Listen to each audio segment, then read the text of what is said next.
just like talking about what inspired us to write our stories, which is what you probably will ask.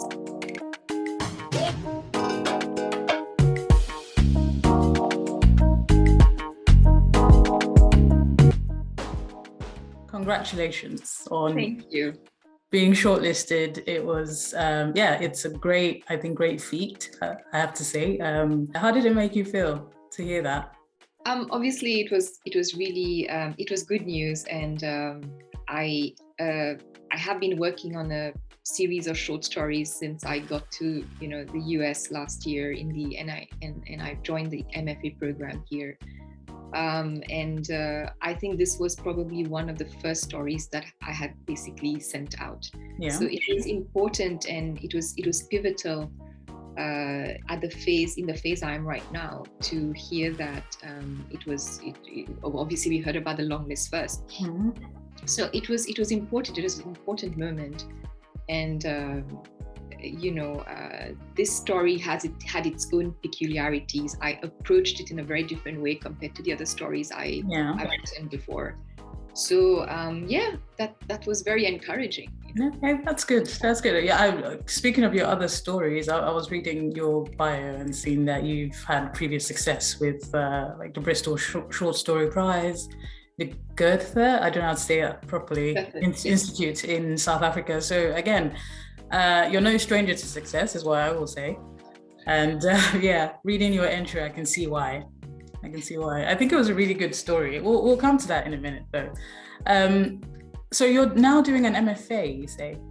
Yes, that's right. So I enrolled in the MFA program, which is a three-year long program at Texas State University. So I have about, I think, 1.5 years left. Okay. So that 3 years, that's intensive. It is. But I must say that there is so much to gain from it. I have also, researched, the skeptics and what they have to say, about, enrolling in MFA programs. But as long as I think, we have our objectives, clearly set before us, we know how to distinguish the good from the bad. I think these programs are hugely beneficial, and I think this was probably one of the best decisions I've ever made in my life. Well, I'm glad that you say that. I think that coming from with your PhD, again, this was looking you up, your PhD in genocide prevention and genocide studies and prevention, which again, it's a very interesting. I don't think I've quite looked into that field sort of thing before. And you're also a lecturer in law? Well, so I was a lecturer for 8 years in Malaysia. Okay. Yes, I was based in Malaysia for 12 years before I moved here. Okay. You're, again, been around. Well, that's good. I feel like, that can only help the creative process, in my opinion anyway, so you can tell me about it. Yeah, for sure. I remember when I was growing up, there was, Luc Lesio, who is, one of, he's a Nobel Prize winner in literature, and he's from Mauritius. Well, he has a Mauritian, he shares some a Mauritian lineage as well, and he basically, when I used to read his writing, I used to be marveled by all these different places he'd been to and the way in which this translated into his writing. I was hoping that one day that would happen to me. Yeah. And I think, having lived in Malaysia, and I traveled a lot during that period for several reasons.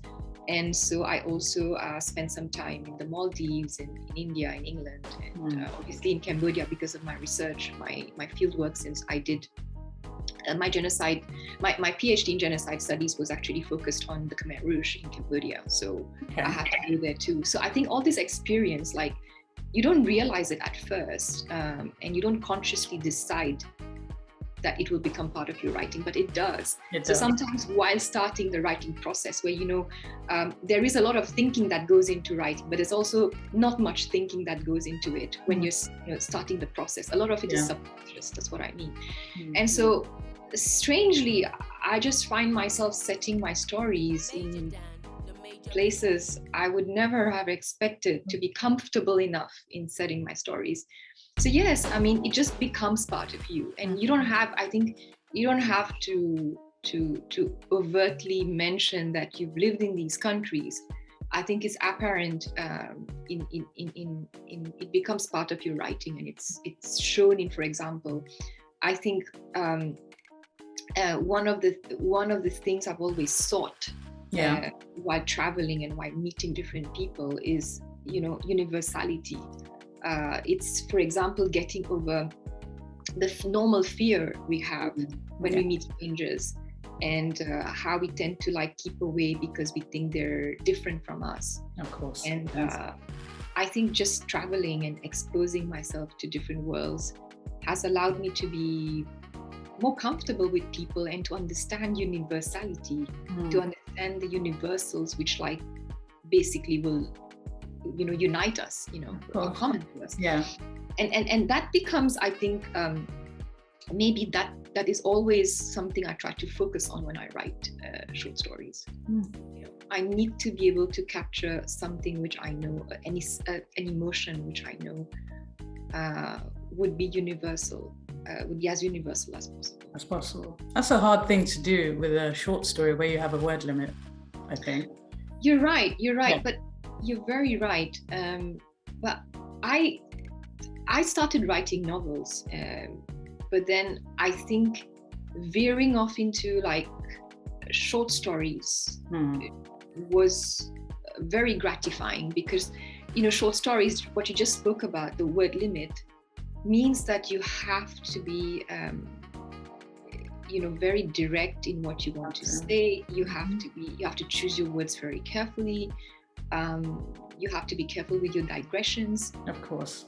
And so it's focusing on something very intensely, and I think that is something that I really enjoy. So yeah, it sounded a lot like a science instead of an art. Yes, I mean, that's the other debate about whether even literature itself is a science and all that. But there are rules which you learn as you write short stories. And the other thing is that you never feel like you could ever master the genre. There are always people who are, better than the last ones you read. Of course. And so they all have their own armament of rules and regulations, and let's just call them conventions, that they apply in their writing. And I think just learning from them makes you humble, because you realize that you will never really master the short story form. I mean, you will never be able to master a lot of things, but I'm just saying that there's so much to learn about just the short story form. I think that's a really good place to be if you say you will never master the form, because this way you keep going, you keep searching for, newer ways of doing it, maybe a better way of doing it, and that I think puts you in a good spot, really. Oh yeah, I mean, a lot of us, for example, I was also drawn to different genres of writing. There's creative nonfiction, there's, you can write plays, you have short stories, you've got novels, you've also got essays. I mean, then there comes a point where I started asking myself the question as to, jack of all trades, master of none. Yeah. Yeah, but obviously it has a lot to do with, what you're writing. Sometimes if you feel like writing something, you realize very automatically that it falls into a certain category. So it's not like you can control and say, I'm only going to write short stories for the rest of my life. You can't control that. You have to wait for the idea to come up and see which genre it fits in. And it's a very sort of natural process. But having said that, I'm just saying that it's very easy to fall into the trap of thinking that, you've mastered one genre now and you can move on to the other, and but it's not so simple. Not so simple. Yeah, that's I think that's actually good for other aspiring writers to hear. I think that it's not going to be straightforward, and that's okay. I think that's okay. Yeah. And I think the other thing which I just want to point out is how the other humbling process is to realize that there are no rules. There are conventions, meaning the habits and practices. there are conventions about what is good writing or Yes. craft-related like exigencies, but there are no such rules. There are I no mean, rules. we Yeah. should no. Let me rephrase. There are rules, Yeah. but let's just be careful about the fact that most of them, when we think about it deeply, are actually just conventions and therefore questionable. Because there is so much as well when you think about it, which there are certain ways of writing or even some subjects which are completely like passé for us today. Yeah. And so in a way there has been an evolution, which I think one should be able to perceive while reading all of these books. That's really good. Again, you're answering the questions before I even bring them to you. I was going to ask you at the end if you had a piece of advice for an aspiring writer, but that's really good stuff. If you have something else to say, I'll ask again. That's fine. Yeah, well, it's nice to be able to speak about writing and craft related issues. Yeah, no, that's the business we're in. So this is good. Yeah. So talking about your story. Dadima's keyring, is that how to say the name? Yes, the Dadima is a Hindi word, the Urdu word for grandmother. Ah, okay, wonderful. That's good. Learned something today. Okay, so I really liked it, I have to say. I really liked the depiction of this kind of big family living and, the dynamic that comes with it and all the unspoken words in between and the fights that I never had but are present, and this, what struck me again was this almost inevitable change, you can say, in familial values as you go from generation to generation. What our parents held as sacred may not matter to us. I think that's a thing, or that's a theme I see a lot in African cultures. We're very different now to what our parents were. Do you think that's a universal thing, or is that just common to people of color, you could say? No, I really think that, and you pointed out the right, what I felt would have been the essence of the story when I started writing it. And for sure, I thought about, so I obviously set it in a more Mauritian context, an Indo-Mauritian context. Yeah. But I really felt that the tension exists among the siblings in that story. Of course, yeah. Dadima's 6 children, 6 sons and 2 daughters. Yeah. Right? And obviously, you would think that the grandfather decided, to have this huge house so that everyone can live peacefully, and he didn't want his daughters to marry and leave, to have an ensuite bedroom for everyone.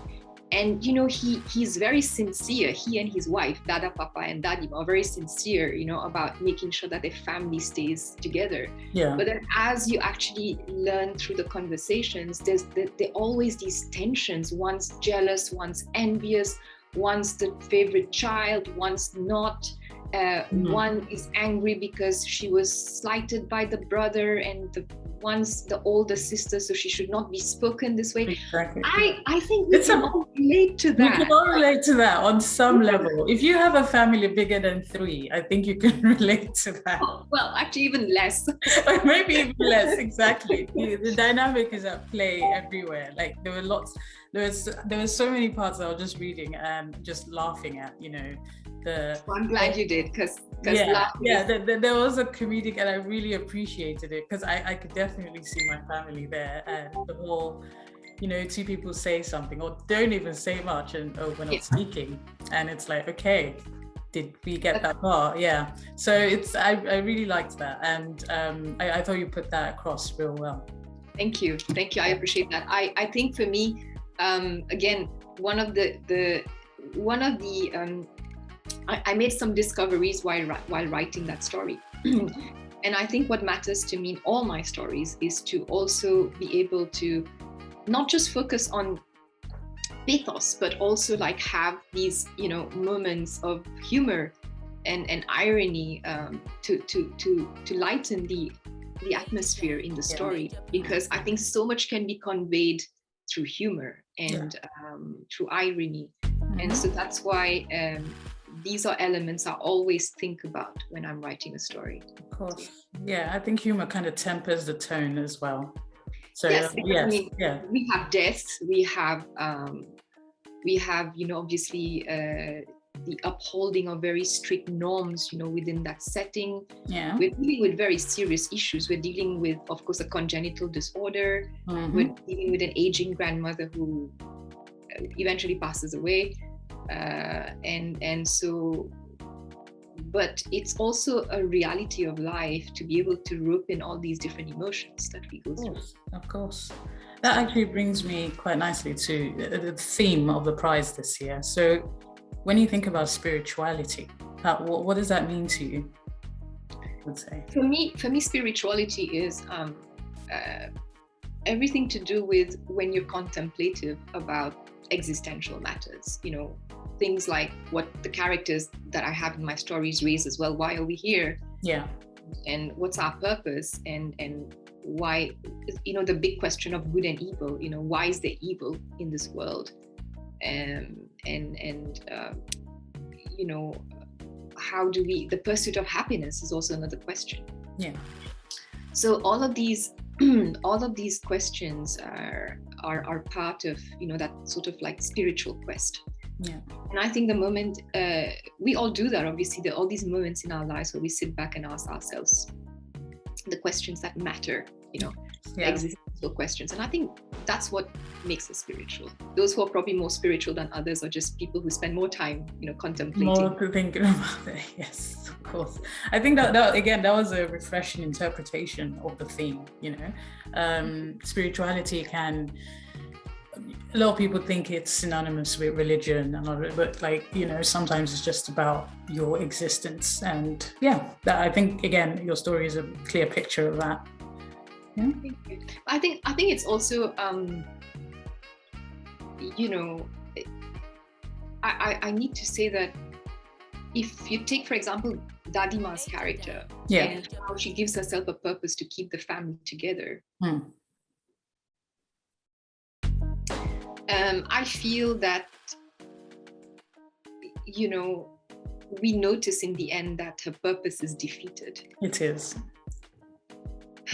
But having a spiritual connection to everything is a lot to do with also coming up with coping mechanisms, which may not make sense to other people, which may be mocked by other people, but which in the end, again, to be humble about these matters, it's very easy to deride the coping mechanisms adopted by other people.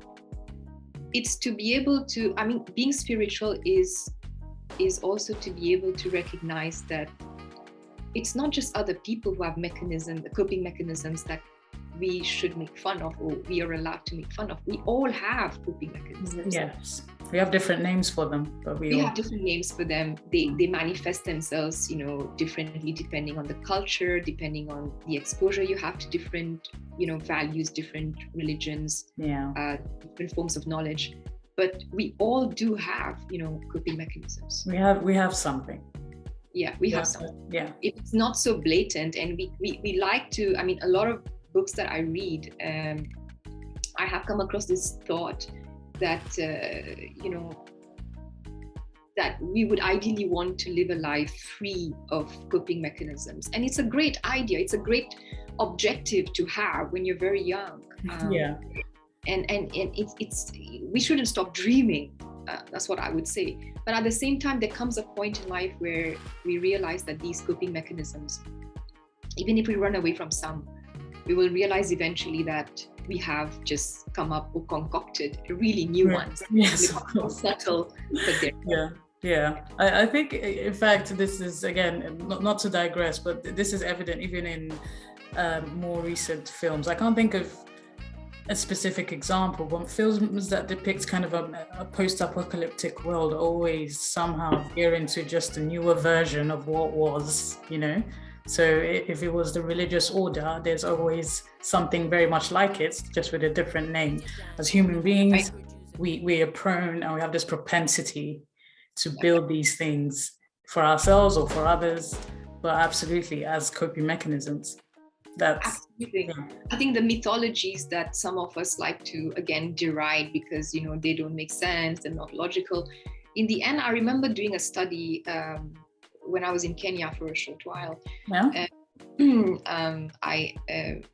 preparation of an event, I realized that if you actually open the newspapers and you read what's going on around, it's just that we're still speaking about these mythologies, but we're using scientific language. So for example, we still speak about the rock or the building, the monument or something that was not the monument, not the building, the rock, the natural phenomena that is there. And that has, for example, a link to a mythology, to a story of some sort. And maybe we don't show that we believe in that mythology today, but then today we're trying to trace back using scientific methods what connection it could have had to that story. So it's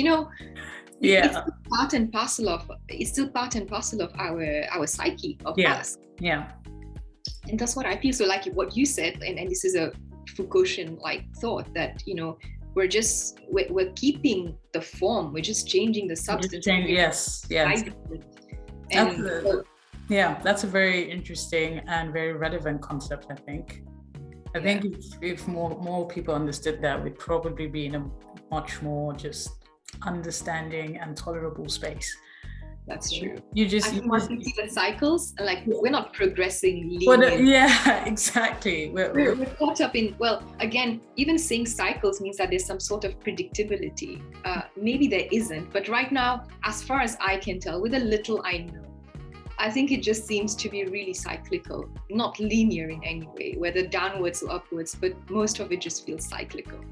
I'm inclined to agree with you. Very, very inclined to agree with you. Yeah. So actually, thinking about your story now, how did it feel to write it? Did you enjoy writing it? Because I know not every story that comes forth comes with ease. I understand. Well, I'll tell you what I really enjoyed doing in this story. It was literally the power of fiction. The power of fiction, the power of imagination. You see, the way I see it, and I'm just going to simplify things here, is that in fiction, there is a range of how much you want to use your imagination. And there is, there's realist fiction, and then it goes on to all the other forms, the genre fictions we have. We also have science fiction, which I feel will be more or less pretty much at the other end of the spectrum, right? Mm-hmm. And I think for a long time, I based a lot of my fiction on, say, real life events. It was closer to reality, let's just say, than really exercising the imagination to write fiction. In Dadima's Hearing, I think it was one of the, definitely not the first, but one of the first times that I proceeded with very few constants, drawn from real life. So cystic fibrosis, which I mentioned earlier, was one of them. Even the house, which I, of course, concocted, was, again, not something I've experienced directly in Mauritius. And again, it was drawn from some other reference. What I'm saying is that I use a lot of imagination in this story. So the way I went about it is literally writing just one page, what came to me.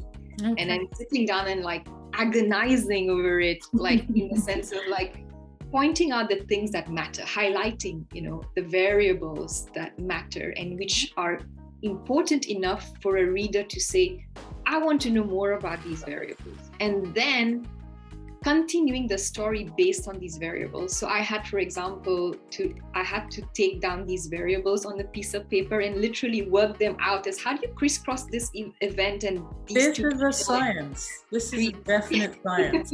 That's what I'm learning today. Yes, I mean it's a lot of fun, honestly, because this is what creativity means. It means you're going to take two different things and you're going to come up with this crazy connection between them. And it will just have to make sense. And you will have to, by a stretch of the imagination, make it make sense. And that is what is exhilarating, I think, in the process of writing fiction. And I think we need to keep that imagination going. Yes. I'm thinking of these authors I read, like Frederick Jameson, who speaks about the importance of always like having this optimistic spirit in terms of just, yes, we know life is dreary. We know that, the world is probably going to come to an end because of all the damage that is going on. We can come up with a lot of theories about that. But the point is to move away from just this acceptance, this dull acceptance of life, and moving on to this higher plane and saying, but it shouldn't stop us from dreaming of better worlds, of dreaming, of imagining better things. And I think that is what fiction does, and that's what fiction should keep doing, and that's why it should stay alive. That is a powerful message. If we can't dream in fiction, where else can we? That's pretty much it. Yeah. At night, but yeah. Well, at night, yes, of course. But yes, that's the point. I mean, that is the point, yes. But how do you share those dreams, even the ones at night? How do you share them with other people if it's not, Yes, that's right. And I think, like I said, I mean, even science fiction, which I'm working on right now, I'm working on trying to write my first science fiction piece. It's so tough because it is really like imagining worlds that you've never seen before. I mean, you're obviously like, everything that we write in science fiction is based on like, it is drawn more or less from, not everything, but again, we have constants drawn from our real life, of course, to write science fiction. That's why it's relatable to a great extent. But at the same time, so much of it is devised from scratch. Yes. And it requires such a stretch of imagination. And again, you're pushing yourself to the limit when you're writing those genres. And I don't want to just glorify science fiction, even in like the other genre you have, or even in realist fiction for that matter.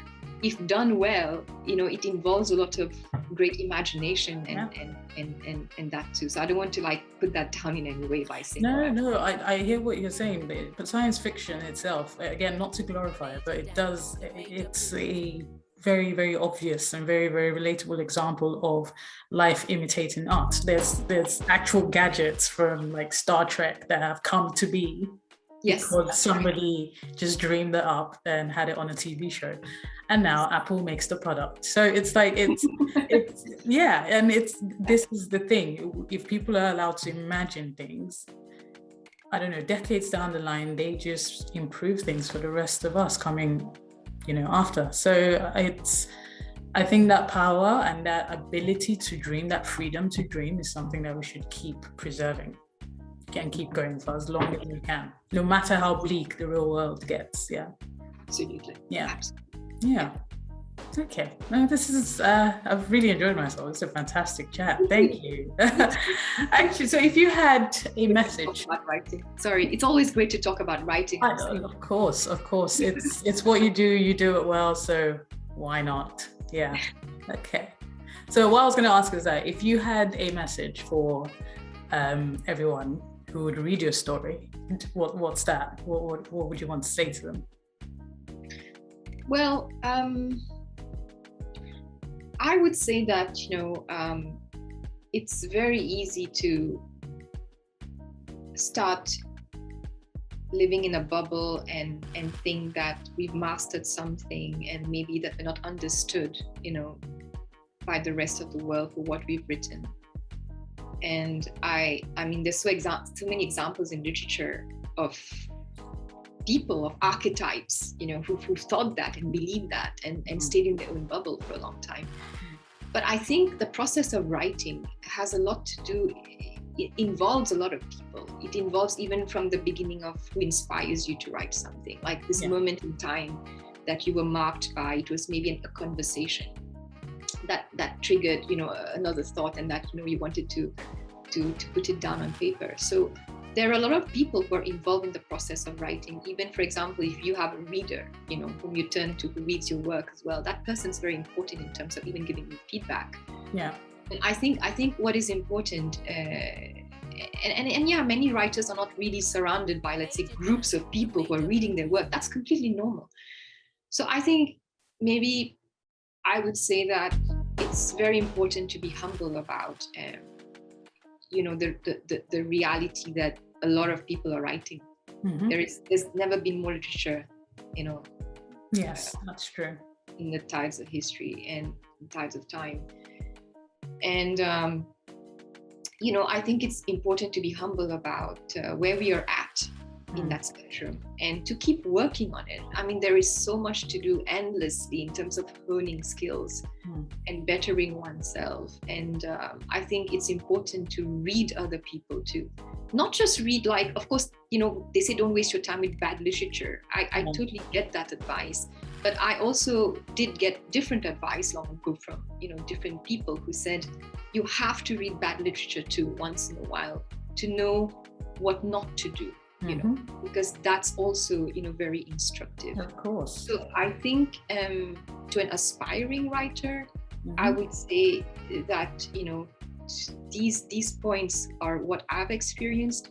But at the same time, if you don't have a reader, you don't have someone who's showing enough interest in your work, it's okay. It's okay. You can do it on your own.